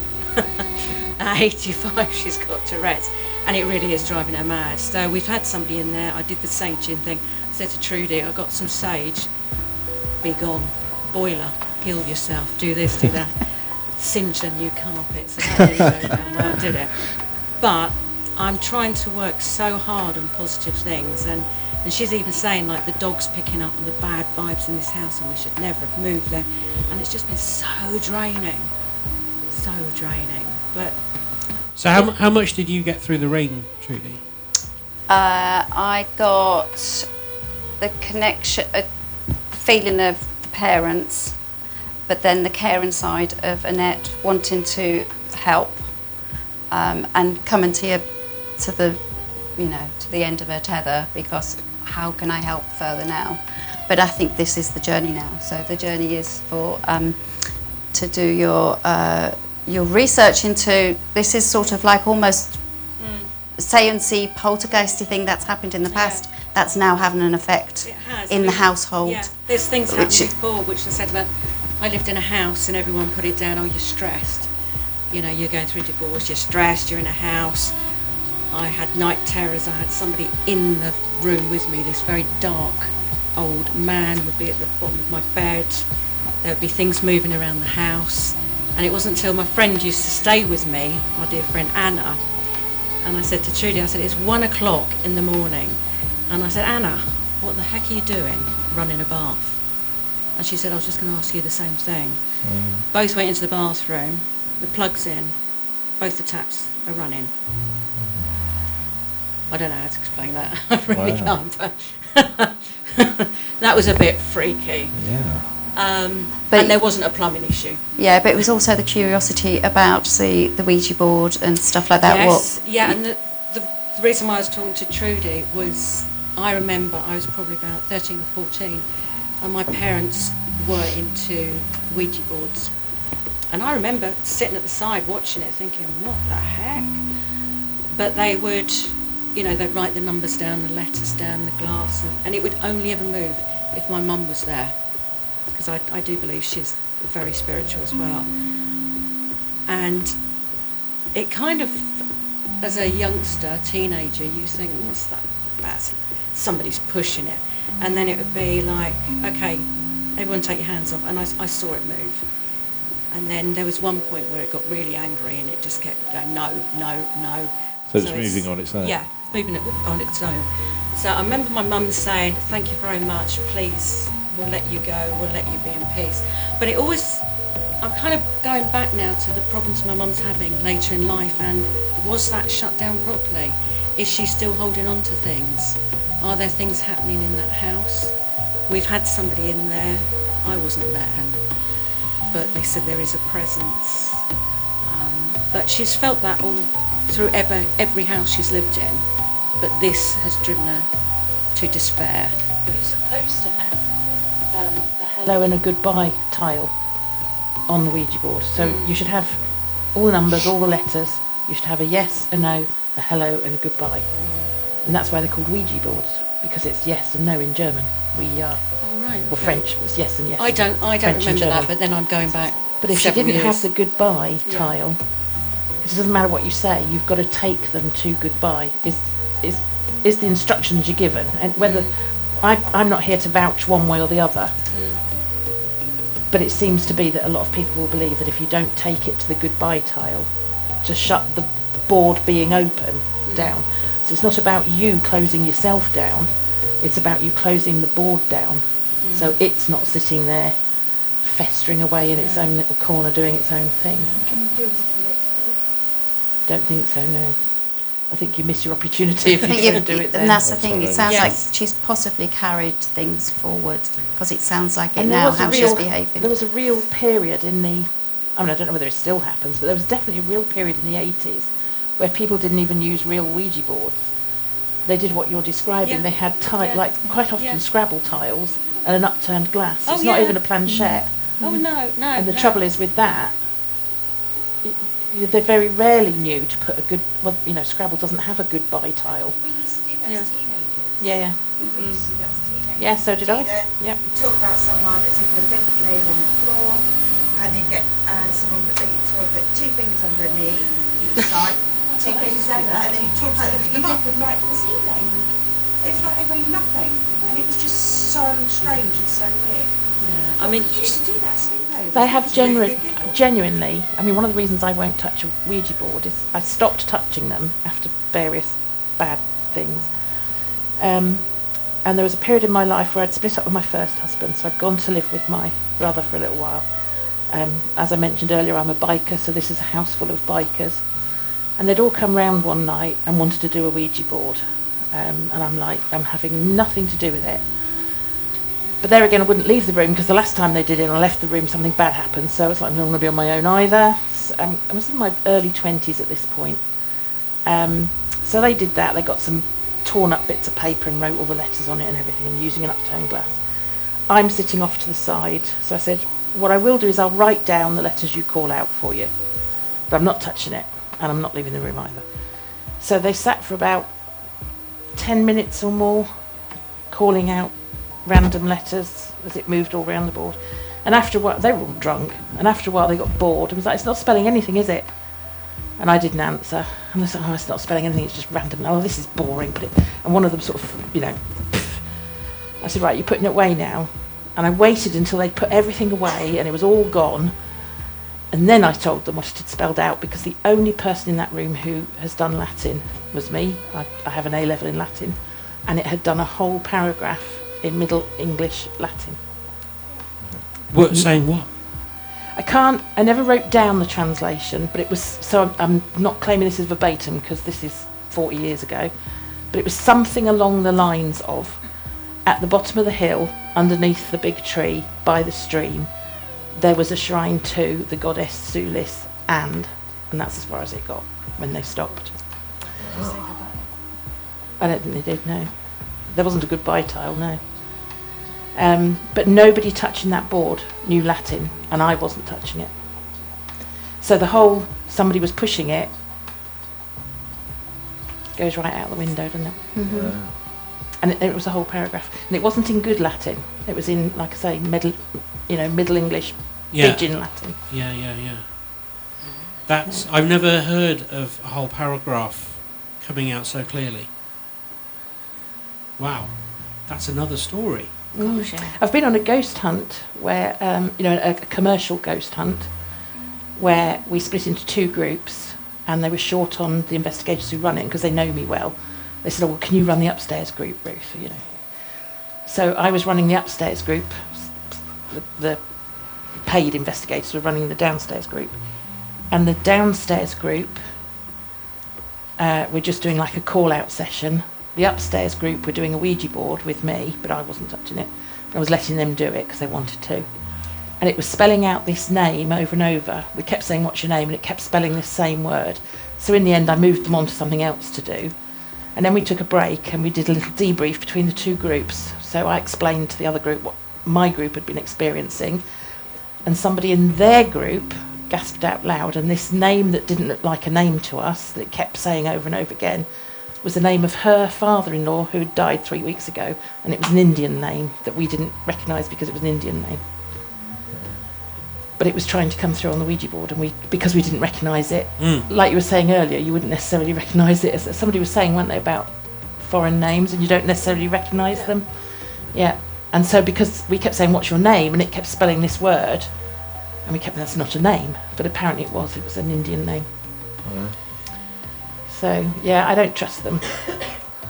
I don't think they're dead people coming through on them. I don't think they're spirits. Yeah. It's my personal view. I think I think it's something icky coming through.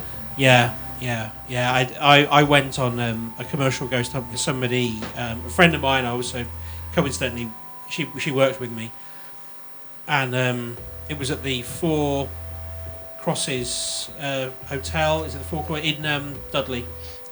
Four Corners Hotel, and she wouldn't have any part of the Ouija board, and I was on it with 3 other people I'd never met, and it spelt out a word which was the nickname that she described her horrible grandma gave her, and that freaked her out enough, and I persuaded her to come back, and we said, have you got a message for her? And it said hugs, and she was like, my horrible grandma would never say that, and she was convinced it was an entity that was not her horrible grandma.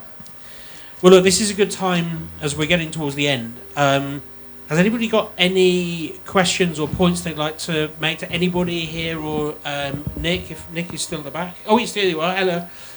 About the magic, you can't ask him how he did it, but anything else you'd like to contribute or ask before we close this down? Yeah. I have a quick question for Ruth about child ghosts. Do you find that they tend to be more powerful and have an area where children are expected? So just repeat that for the podcast. So that's all right. So child ghosts, are they more powerful? Did you say? Okay. What more powerful than an adult ghost would be? Yes. I've certainly got a lot of accounts of children sensing spirit, as you say, more than the adults around them do. I've got dozens of those accounts. In this current book, there's an account. I wasn't actually going to get to it tonight, but ran out of time. Walking down a particular, I can't remember what town it was in without looking at my notes, and the person was walking their dog. It was a muddy, horrible day. They were wearing wellies and waterproofs. It was that muddy. Throwing the stick for the dog. As they went over the bridge, over the stream, there's the recreation ground on one side and a muddy farmer's field on the other side that led down to the river under the trees. And there were 4 children playing under the perfectly ordinary looking children, except that there was 3 boys and a girl, and the girl was wearing a snow white dress. And that caught his eye more than the fact that the kids were playing there, because he thought, what the hell is she doing wearing a dress like that in autumn in mud, you know?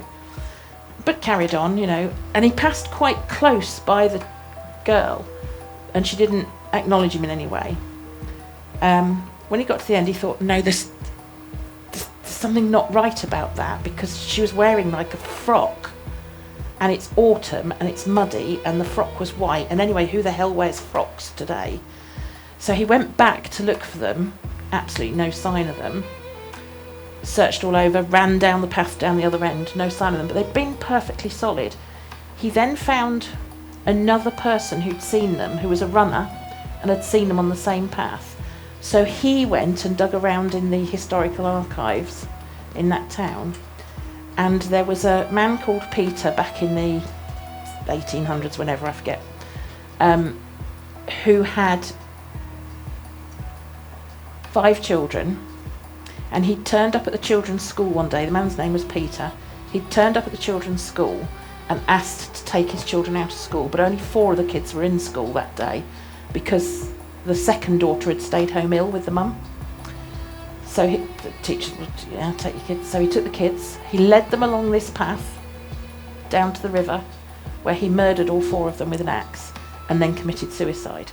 And that's a matter of historical record. And the only thing they could assume from him doing it, they were very poor, they were living a very hand-to-mouth existence, and they think he did it to try and allow his wife and the one remaining child to survive on the money they'd got, which of course was not a good idea. But that's almost certainly the children that were being seen, the 3 boys and the girl in the snow white dress, because she would have worn the white smock over dresses to school back then. And they're very solid, very present, not waif or apparition-y in any way. Broad daylight, during the day, dog walk, 4 children. But then I also have a lot of accounts of very solid adult apparitions. So I don't think I would come down on saying I find that they're stronger, but I do think it's true that a lot of small children see ghosts, and we as adults dismiss them and think they've got an imaginary playmate, and they probably haven't. They're probably seeing something. So pay attention more if your kids have got imaginary playmates. Are you nodding knowingly? Both of my children in that house have an imaginary friend. Oh, really? Wow. I thought I had an imaginary friend when I was a child. I assumed it was an imaginary friend, but it was a dog. And I lived in, a great place to bring kids up. Do you remember the Red Barn murder? Oh, Rose yes. and Edmonds? Very close to where Rachel's family are. Yeah. Well, the prison where they hung him, the front wall of that prison is still there, and the central tower of the prison is still there, and in the grounds of it there are 5 bungalows, modern bungalows. We lived in one of those bungalows. So every day to walk back to and from school, I would walk through the gateway of that prison where they hung him.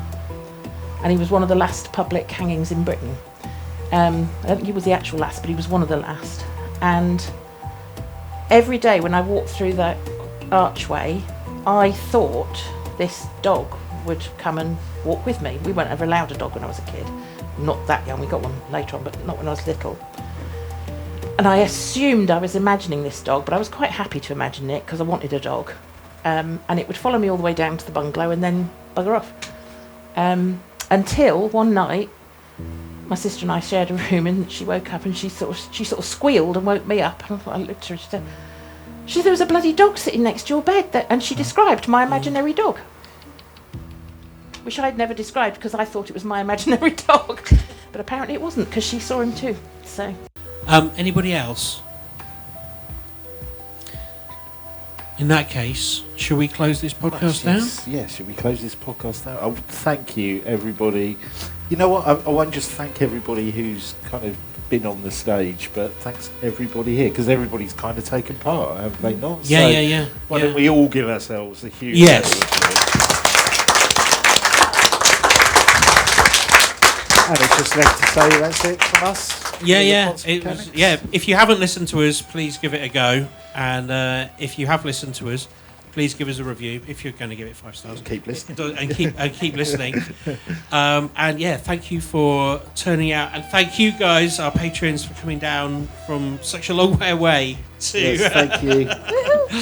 to be with us. And we've got some cool stuff happening next year. We're going to go and see if Infrasound is responsible for ghosts at Lincoln Cathedral. Oh. And hopefully we're going to be live on stage at the Strange Days Festival again next year. Yep. At a time which isn't 1:30 in the morning. And yeah, there's a lot going on. But thank you all for turning out and giving this hangover the kicking it deserved. Happy Halloween.